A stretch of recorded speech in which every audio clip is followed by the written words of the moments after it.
भारत में ब्रिटिश 1600 में east India company के रूप में व्यापार जोड़ करने आए। महारानी एलिजाबेथ प्रथम के चार्टर द्वारा उन्हें भारत में व्यापार करने के विस्तृत अधिकार प्राप्त थे। कंपनी, जो अभी तक सिर्फ व्यापारिक कार्यों तक ही सीमित थी, ने 1765 में बंगाल, बिहार और उड़ीसा के दीवानी, अर्थात राजस्व एवं दीवानी न्याय के अधिकार प्राप्त कर लिए।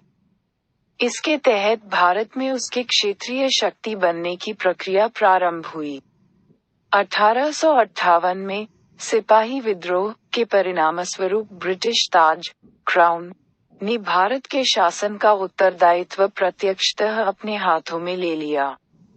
ये शासन 15 अगस्त 1947 में भारत की स्वतंत्रता प्राप्ति तक अनवरत रूप से जारी रहा। स्वतंत्रता मिलने के साथ ही भारत के लिए एक संविधान की आवश्यकता महसूस हुई। यहाँ इसको अमल में लाने के उद्देश्य से 1946 में एक संविधान सभा का गठन किया गया और 26 जनवरी 1950 को संविधान अस्तित्व में आया। यद्यपि संविधान और राजव्यवस्था की अनेक विशेषताएं ब्रिटिश शासन से ग्रहण की गई थीं, तथापि ब्रिटिश शासन में कुछ घटनाएं ऐसी थीं, जिनके कारण ब्रिटिश शासित भारत में सरकार और प्रशासन की विधिक रूपरेखा निर्मित की गई। इन घटनाओं ने हमारे संविधान और राजतंत्र पर गहरा प्रभाव छोड़ा। उनके बारे में विस्तृत व्याख्या 2 शीर्षकों के अंतर्गत कालक्रमबद्ध रूप से यहाँ दी गई है। 1. कंपनी का शासन 1773, 1858। 2. सम्राट का शासन 1858, 1947। कंपनी का शासन 1773 से 1858 तक।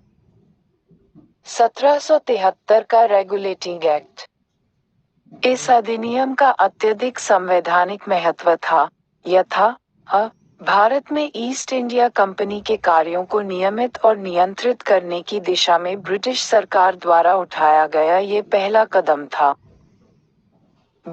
इसके द्वारा पहली बार कंपनी के प्रशासनिक और राजनीतिक कार्यों को मान्यता मिली, एवं इसके द्वारा भारत में केंद्रीय प्रशासन की नींव रखी गई। इस अधिनियम की प्रमुख विशेषताएं इस प्रकार थीं। 1. इस अधिनियम द्वारा बंगाल के गवर्नर को बंगाल का गवर्नर जनरल पद नाम दिया गया एवं उसकी सहायता के लिए एक 4 सदस्यीय कार्यकारी परिषद का गठन किया गया। उल्लेखनीय है कि ऐसे पहले गवर्नर लॉर्ड वॉरेन हेस्टिंग्स थे। 2. इसके द्वारा मद्रास एवं बम्बई के गवर्नर बंगाल के गवर्नर जनरल के अधीन हो गए, जबकि पहले सभी प्रेसिडेंसियों के गवर्नर एक दूसरे से अलग थे। 3. अधिनियम के अंतर्गत कलकत्ता में 1774 में एक उच्चतम न्यायालय की स्थापना की गई, जिसमें मुख्य न्यायाधीश और 3 अन्य न्यायाधीश थे। 4. इसके तहत कंपनी के कर्मचारियों को निजी व्यापार करने और भारतीय लोगों से उपहार व रिश्वत लेना प्रतिबंधित कर दिया गया। 5. इस अधिनियम के द्वारा ब्रिटिश सरकार का कोर्ट ऑफ डायरेक्टर्स, कंपनी की गवर्निंग बॉडी, के माध्यम से कंपनी पर नियंत्रण सशक्त हो गया। इसने भारत में इसके राजस्व, नागरिक और सैन्य मामलों की जानकारी ब्रिटिश सरकार को देना आवश्यक कर दिया गया। 1781 का संशोधन अधिनियम, amending act of 1781। Regulating act of 1773 की खामियों को ठीक करने के लिए ब्रिटिश संसद ने अमेंडिंग एक्ट ऑफ 1781 पारित किया, जिसे बंदोबस्त कानून, एक्ट ऑफ सेटलमेंट, के नाम से भी जाना जाता है। इस कानून की निम्नलिखित विशेषताएं थीं। 1. इस कानून ने गवर्नर जनरल तथा काउंसिल को सर्वोच्च न्यायालय के क्षेत्राधिकार से बरी अथवा मुक्त कर दिया, उनके ऐसे कृत्यों के लिए जो उन्होंने पदधारण के अधिकार से किए थे। उसी प्रकार कंपनी के सेवकों को भी उनकी कार्य करने के दौरान की गई कार्यवाहियों के लिए सर्वोच्च न्यायालय के क्षेत्राधिकार से मुक्त कर दिया गया। 2. इस कानून में राजस्व संबंधी मामलों तथा राजस्व वसूली से जुड़े मामलों को भी सर्वोच्च न्यायालय के क्षेत्राधिकार के बाहर कर दिया गया। 3. इस कानून द्वारा कोलकाता के सभी निवासियों को सर्वोच्च न्यायालय के अधिकार क्षेत्र के अंतर्गत कर दिया गया। इसमें ये भी व्यवस्था बनाई गई कि न्यायालय हिंदुओं के निजी कानूनों के हिसाब से हिंदुओं तथा मुसलमानों के निजी कानूनों के हिसाब से मुसलमानों के वाद या मामले तय करे। इस कानून द्वारा यह व्यवस्था भी की गई कि प्रांतीय न्यायालयों की appeal governor general in council के यहाँ दायर हो, न कि सर्वोच्च न्यायालय में। 5. इस कानून में गवर्नर जनरल इन काउंसिल को प्रांतीय न्यायालयों एवं काउंसिलों, प्रोविंशियल कोर्ट्स एवं काउंसिल्स के लिए नियम विनियम बनाने के लिए अधिकृत किया। 1786 का अधिनियम, एक्ट ऑफ 1786। 1786 में लॉर्ड कॉर्नवालिस को बंगाल का गवर्नर जनरल नियुक्त किया गया। उसने ये पद स्वीकार करने के लिए 2 शर्तें या मांगे रखीं। 1. उसे विशेष मामलों में अपनी काउंसिल के निर्णयों को अधिभावी करने अथवा न मानने का अधिकार हो। 2. उसे सेनापति अथवा कमांडर इन चीफ का पद भी दिया जाए। उपरोक्त शर्तों को 1786 के कानून में प्रावधानों के रूप में जोड़ा गया। 1793 का चार्टर कानून, चार्टर एक्ट ऑफ 1793। इस कानून की निम्नलिखित विशेषताएं थीं। 1. इसने लॉर्ड कॉर्नवालिस को दी गई काउंसिल के निर्णयों के ऊपर अधिभावी शक्ति को भविष्य के सभी गवर्नर जनरलों एवं प्रेसिडेंसियों के गवर्नरों तक विस्तारित कर दिया। 2. इसने गवर्नर जनरल को अधीनस्थ बॉम्बे और मद्रास प्रेसिडेंसी की सरकारों के ऊपर अधिक नियंत्रणकारी शक्ति प्रदान की। 3. इसने भारत पर व्यापार के एकाधिकार को अगले 20 वर्षों की अवधि के लिए बढ़ा दिया। 4. इसने कमांडर इन चीफ के गवर्नर जनरल काउंसिल के सदस्य होने की अनिवार्यता समाप्त कर दी, बशर्ते कि उसे उसी रूप में नियुक्त किया गया हो। 5. इसने व्यवस्था दी कि बोर्ड ऑफ कंट्रोल के सदस्यों तथा उनके कर्मचारियों को भारतीय राजस्व में से ही भुगतान किया जाएगा। चार्टर कानून 1813, चार्टर एक्ट ऑफ 1813। 1. इस कानून ने भारत में कंपनी के व्यापार एकाधिकार को समाप्त कर दिया, यानी भारतीय व्यापार को सभी ब्रिटिश व्यापारियों के लिए खोल दिया गया। तब भी इस कानून ने चाय के व्यापार तथा चीन के साथ व्यापार में कंपनी के एकाधिकार को बहाल रखा। 2. इस कानून ने भारत में कंपनी शासित क्षेत्रों पर ब्रिटेन के राजा की प्रभुता को प्रकट व स्थापित किया। 3. इस कानून ने ईसाई मिशनरियों को भारत आकर लोगों को प्रबुद्ध करने की अनुमति प्रदान की। 4.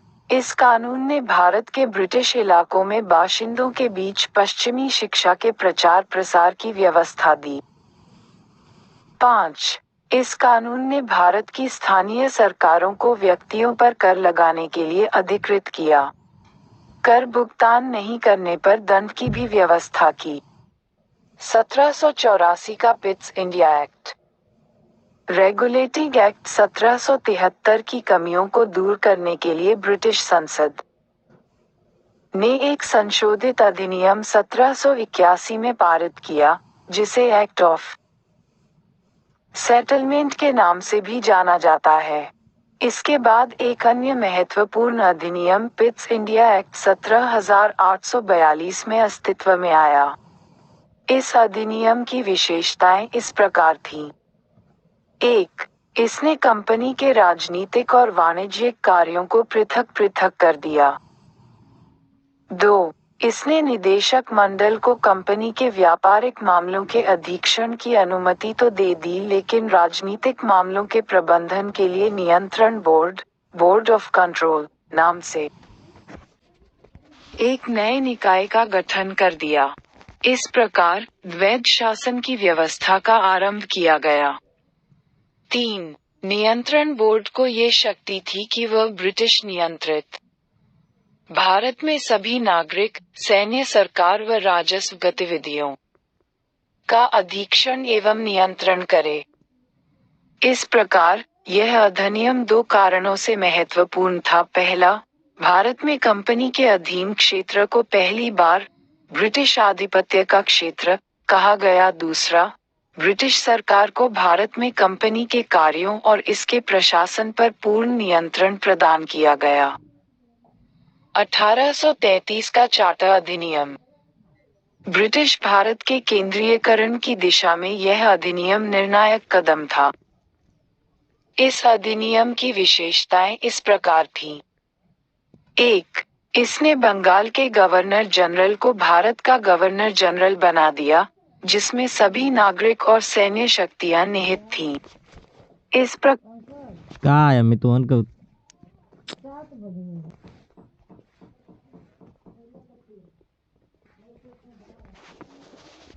एक नए निकाय का गठन कर दिया। इस प्रकार द्वैध शासन की व्यवस्था का आरंभ किया गया। 3. नियंत्रण बोर्ड को ये शक्ति थी कि वह ब्रिटिश नियंत्रित भारत में सभी नागरिक, सैन्य, सरकार व राजस्व गतिविधियों का अधीक्षण एवं नियंत्रण करे। इस प्रकार यह अधिनियम दो कारणों से महत्वपूर्ण था। पहला, भारत में कंपनी के अधीन क्षेत्र को पहली बार ब्रिटिश आधिपत्य का क्षेत्र कहा गया। दूसरा, ब्रिटिश सरकार को भारत में कंपनी के कार्यों और इसके प्रशासन पर पूर्ण नियंत्रण प्रदान किया गया। 1833 का चार्टर अधिनियम। ब्रिटिश भारत के केंद्रीयकरण की दिशा में यह अधिनियम निर्णायक कदम था। इस अधिनियम की विशेषताएं इस प्रकार थीं। 1. इसने बंगाल के गवर्नर जनरल को भारत का गवर्नर जनरल बना दिया, जिसमें सभी नागरिक और सैन्य शक्तियां निहित थीं। इस प्रकार इस अधिनियम ने पहली बार एक ऐसी सरकार का निर्माण किया, जिसका ब्रिटिश कब्जे वाले संपूर्ण भारतीय क्षेत्र पर पूर्ण नियंत्रण था। लॉर्ड विलियम बेंटिंक भारत के प्रथम गवर्नर जनरल थे। 2. इसने मद्रास और बंबई के गवर्नरों को विधायिका संबंधी शक्ति से वंचित कर दिया। भारत के गवर्नर जनरल को पूरे ब्रिटिश भारत में विधायिका के असीमित अधिकार प्रदान कर दिए गए। इसके अंतर्गत पहले बनाए गए कानूनों को नियामक कानून कहा गया और नए कानून के तहत बने कानूनों को एक्ट या अधिनियम कहा गया। 3. ईस्ट इंडिया कंपनी की एक व्यापारिक निकाय के रूप में की जाने वाली गतिविधियों को समाप्त कर दिया गया। अब यह विशुद्ध रूप से प्रशासनिक निकाय बन गया। इसके तहत कंपनी के अधिकार वाले क्षेत्र ब्रिटिश राजशाही और उसके उत्तराधिकारियों के विश्वास के तहत ही कब्जे में रह गए। 4. चार्टर एक्ट 1833 ने सिविल सेवकों के चयन के लिए खुली प्रतियोगिता का आयोजन शुरू करने का प्रयास किया। इसमें कहा गया कि कंपनी में भारतीयों को किसी पद, कार्यालय और रोजगार को हासिल करने से वंचित नहीं किया जाएगा। हालांकि बोर्ड ऑफ डायरेक्टर्स के विरोध के कारण इस प्रावधान को समाप्त कर दिया गया। 1853 का चार्टर अधिनियम। 1793 से 1853 के दौरान ब्रिटिश संसद द्वारा पारित किए गए चार्टर अधिनियमों की श्रृंखला में यह अंतिम अधिनियम था। संवैधानिक विकास की दृष्टि से यह अधिनियम एक महत्वपूर्ण अधिनियम था। इस अधिनियम की विशेषताएं इस प्रकार थीं। 1. इसने पहली बार गवर्नर जनरल की परिषद के विधायी एवं प्रशासनिक कार्यों को अलग कर दिया। इसके तहत परिषद में 6 नए पार्षद और जोड़े गए, इन्हें विधान पार्षद कहा गया। दूसरे शब्दों में इसने गवर्नर जनरल के लिए नई विधान परिषद का गठन किया, जिसे भारतीय केंद्रीय विधान परिषद कहा गया। परिषद की इस शाखा ने छोटी संसद की तरह कार्य किया। इसमें वही प्रक्रियाएं अपनाई गई, जो ब्रिटिश संसद में अपनाई जाती थीं। इस प्रकार विधायिका को पहली बार सरकार के विशेष कार्य के रूप में जाना गया, जिसके लिए विशेष मशीनरी और प्रक्रिया की जरूरत थी। 2. इसने सिविल सेवकों की भर्ती एवं चयन हेतु खुली प्रतियोगिता व्यवस्था का आरंभ किया। इस प्रकार विशिष्ट सिविल सेवा भारतीय नागरिकों के लिए भी खोल दी गई और इसके लिए 1854 में भारतीय सिविल सेवा के संबंध में मैकॉले समिति की नियुक्त की गई। 3. इसने कंपनी के शासन को विस्तारित कर दिया और भारतीय क्षेत्र को इंडियन राजशाही के विश्वास के तहत कब्जे में रखने का अधिकार दिया। लेकिन पूर्व अधिनियमों के विपरीत इसमें किसी निश्चित समय का निर्धारण नहीं किया गया था। इससे स्पष्ट था कि संसद द्वारा कंपनी का शासन किसी भी समय समाप्त किया जा सकता था। 4. इसने प्रथम बार भारतीय केंद्रीय विधान परिषद में स्थानीय प्रतिनिधित्व प्रारंभ किया। गवर्नर जनरल की परिषद में 6 नए सदस्यों में से 4 का चुनाव बंगाल, मद्रास, बम्बई और आगरा की स्थानीय प्रांतीय सरकारों द्वारा किया जाना था।